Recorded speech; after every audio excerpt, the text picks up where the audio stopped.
ए आइपुगिस्। म पनि पुरा थाकिरहेको छु यहाँ कामबाट आएर हो। अब खानासाना खाएर रेस्ट गर। आज सब्जी के छ हौ बाबा? के बनाउनु र अब? गुन्द्रुकको झोल। हेत्तेरिका जहिले पनि गुन्द्रुक मात्रै हो। वाक्कै भइसकिसक्यो, खादिनँ। आफै खाएर सुत्नु।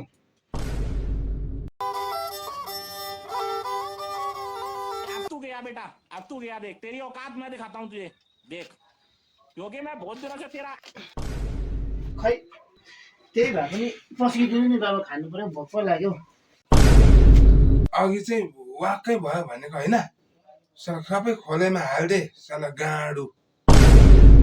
बाबुको जुङ्गो बन्दकी राखेको तिमीले त बिर्सेछौ।